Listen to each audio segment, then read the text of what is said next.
August 21st, 1959. Hawaii is the 50th, and so far, final state to enter the United States of America. In the nearly 60 years since this event, many have asked, what's next? First off, a quick explanation of what would be required to become a state. While far more in-depth explanations exist, here's the basics. Approval from Congress is obviously necessary, and while votes can vary based on who's in office, it's generally accepted that 3 rules give a statehood movement real momentum. First off, over 50% of the population should support the movement. Next, the population should agree with the values of American democracy. And finally, the territory should be able to support itself and its share in the federal government. Simple enough? Okay. So, as you may expect, there isn't an abundance of choices. The days of manifest destiny are long gone, and so the obvious first thought goes to an island. Usually this one. Puerto Rico. One of America's prizes after the Spanish-American War, the island of Puerto Rico has been in a somewhat awkward place. For most purposes, it and its people are distinctively American. American citizenship, American wars, you get the point. So, isn't statehood just around the corner? The reality of the situation is complicated.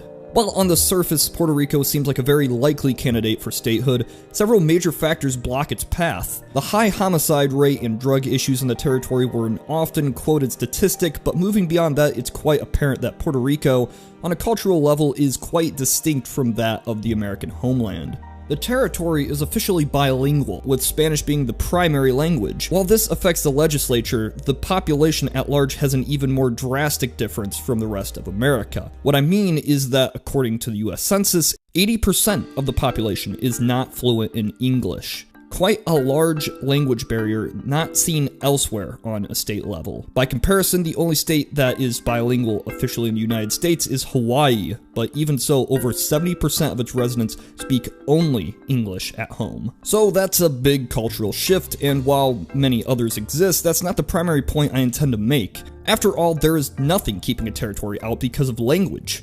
Culture isn't what keeps Puerto Rico from statehood.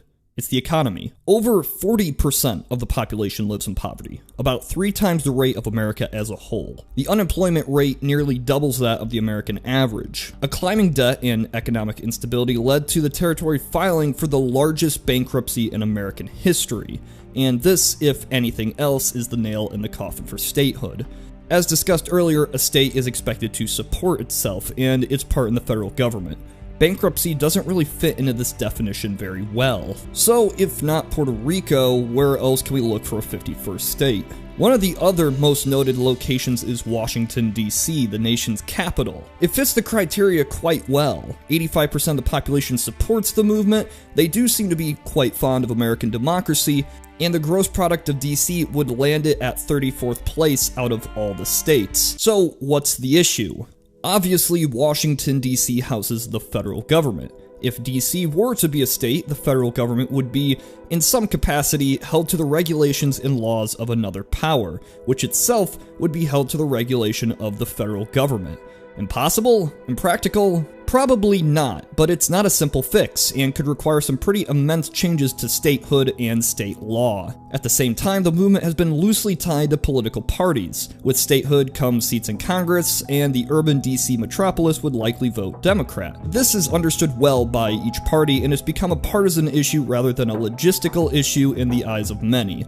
And with a population of under 700,000, it won't likely garner a huge reaction across the other 50 states. So while DC awaits its statehood, or lack thereof, where else can we look for new states? Again, without the aforementioned manifest destiny, state division becomes the likely course of action. Areas of current states that, whether over political or cultural differences, seek separation from their governing overlords. One such movement was the Upper Peninsula of Michigan, wanting separation from, well, Michigan. Naming itself Superior, off of the lake, it was a movement based around the fact that this area was separated by the Mackinac Strait until the late 1950s, meaning that a drive from Upper Michigan to Lower would require going through Wisconsin, Illinois, Indiana, and Ohio. Once the Mackinac Bridge was constructed, the divide was, well, bridged and mainstream support died out. A more modern proposal is Jefferson, which would lie in Northern California and Southern Oregon. This area tends to vote Republican, which contrasts very heavily with the liberal California and Oregon state governments. Of course, having a state formed from two others is a giant political mess that would be completely unrealistic in any reasonable time frame. Support grew even further after the recent California secession movement popped up. However, the succession of California is quite virtually impossible. I'm not going into that right now. Unlike the others, we have a flag for this proposed state which features two X's. These are said to represent the conflicts with California and Oregon. The gold circle in the center is a mining pan due to, well, obvious reasons. Now the final proposal I want to look at is a bit more strange. That's New York City leaving New York. It all starts with a Democratic mayor candidate, Norman Mailer, the year 1969. Having a platform based on the division of the city from the state, Mailer had some unconventional plans. The platform proposed banning privately owned cars from Manhattan. All transportation would be from cabs and buses, and new parking lots would allow outsiders to park before entering. The major flaws of inner-city education were to be solved by simply allowing each area to teach whatever they wanted, with nothing defining how things are graded or who is considered a competent teacher. Each local area would hire cops who they thought would be the best aid for the area. I'm sure no corruption could possibly happen with this. And more absurdly, once a month, a sweet Sunday would ban all transportation for a day everywhere. This was to help the environment and give people an opportunity to just sit down and talk. Yeah, he lost. Will we see a 51st state anytime soon? Probably not. Whether it be impractical, illogical, or just strange, it's not likely that any of these proposals will be validated anytime soon.